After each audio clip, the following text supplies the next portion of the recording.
No, your sense of timing is impeccable. You have an impeccable sense of timing. That's a strength.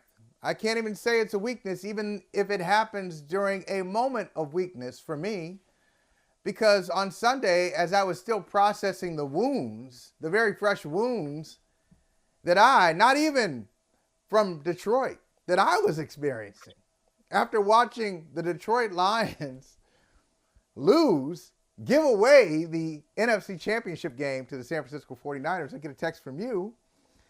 Very well done text. It's a little cinematic pan of the room. Then it rests, the camera stops on Vinny.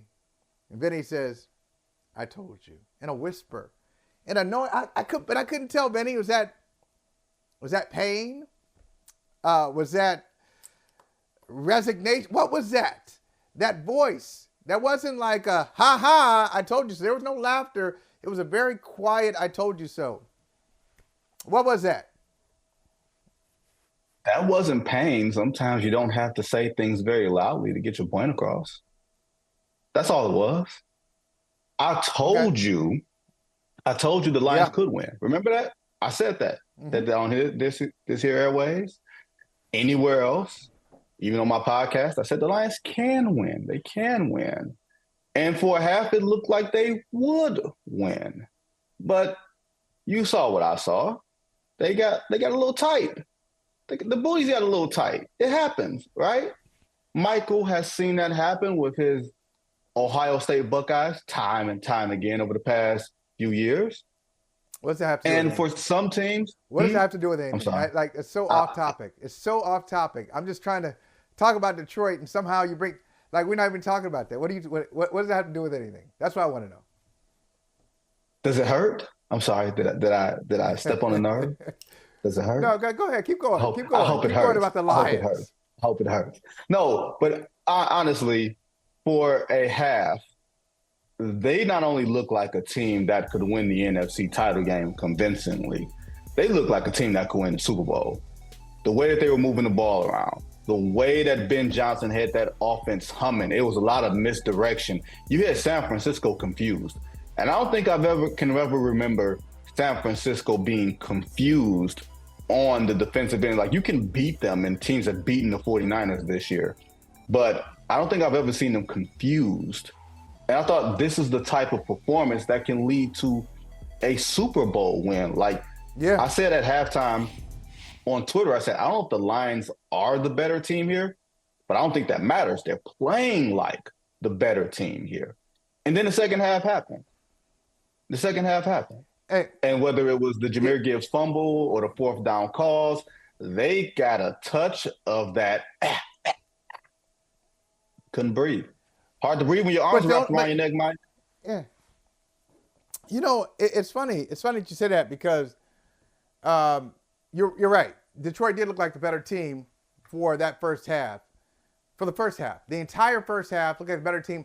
They got to the point they were flexing. They were showing off. You remember the time they had Penei Sewell in motion. Oh, you're going to run your tackle in motion? That's what we're doing? Big number 58 is going to, hey, I'm going to force you to declare the defense. We're going to put our eligible tackle in motion to see what you do with it. And at one point, as they pointed out in the broadcast, he looked like he wanted to, hey, man, I'm open. It may have been better to throw to him than to Reynolds, who couldn't catch the damn ball. Look, your sweatshirt, your hoodie says Detroit versus everybody. On Sunday, it was Detroit versus itself. It was the Lions versus themselves. And that's what kills me. Everybody's talking about the fourth downs. I ain't tripping on the fourth downs because Dan Campbell has been doing that all year. They've had success.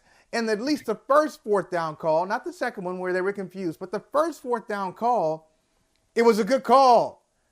Ben Johnson made a good call. All you got to do, even when the ball is a little bit behind you, in championship games, the standard goes up. Vinny, you were talking about this the other day, and not to mix sports, but to mix sports here a little bit. You were talking about Joel Embiid getting it done in the regular season, giving you 35. Well, if you're going to give me 35 in the regular season, I'm not going to stop there. The game's getting more important. I want 37. I want 40. Yeah, that maybe that's a little unrealistic, but you've already set the regular season standard and you understand that the level goes up in the playoffs. I'm sorry, Reynolds, if the ball is 2 degrees behind you, 5 degrees behind you, and you can get 2 hands on the ball, damn it, catch the football so we don't have to talk about fourth downs and all these people who haven't watched the Lions all year are weighing in. Oh, you can't do that. You can't turn down points. And that's not the way to play the game. No, they've been playing the game all year. They were 12-5. He should have caught the ball. They should have won a damn game. Oh, God. Oh, I'm so upset. You know what this is? You know what this is? This is a man that does not want to talk about the San Francisco 49ers. This is not about Detroit love. He's about Detroit. Michigan. He's not a state of Michigan ally. Do not. No, I can't stand Michigan. Do not be fooled by the act that he's putting on Always here. Have. He does not want to talk about Brock Purdy. He does not want to talk about Christian McCaffrey and George Kittle. Look, didn't I tell you? Oh, is that why they lost? Didn't I tell you? No. Did not tell you. Okay. Last week. Did not tell you last week. I told you last week because I was there when I said it, that the Lions getting everything up the middle against the Buccaneers and against the Rams, it was going to be a different ball game when you got Fred Warner. Didn't I say that? Different ball game when you get Greenlaw on the other side. And Fred Warner made the huge play on was it? I think it was second down and goal. When the Lions were forced to take a timeout because they ran the football. Sometimes all it takes is just making that one play.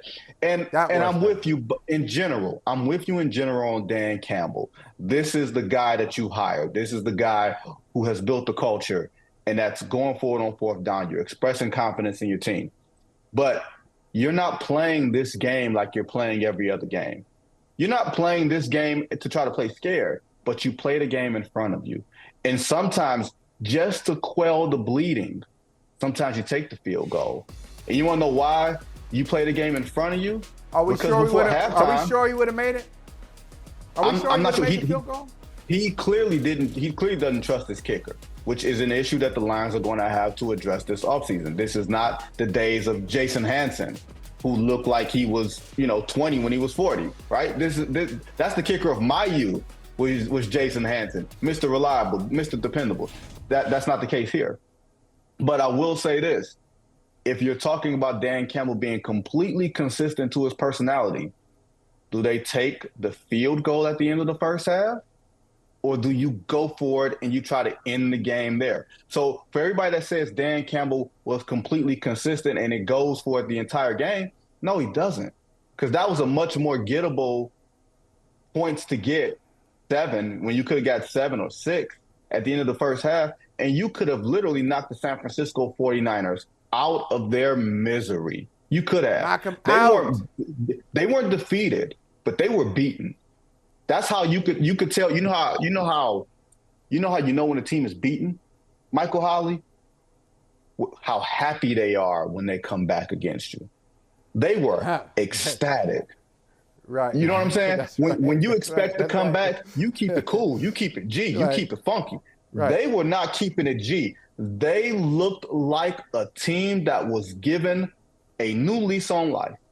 And the Lions were the ones to give it to them. Whether it was the play calling, the play execution, whatever it was, the Lions gave them every single opportunity on both sides of the ball. And I'm with you on this because I've seen people over the past couple of days say the Lions will be back. And I'm not going to go to the Lions of my childhood. I'm not going to go to the 1991 Lions that got waxed in Washington by arguably one of the greatest teams we've ever seen, the greatest one-year teams we've ever seen. But just in general, the state of the NFL with free agency, with trades, with salaries, like there's going to be a team that rises up the same way the Detroit Lions rose up this year, even though a lot of people saw it coming. Maybe it's Green Bay next year. Maybe Dallas gets their act together. But when you get close, you have to take your cuts. You have to maximize. And here's the thing, Michael Holley, that you don't know because you're not a child of Detroit.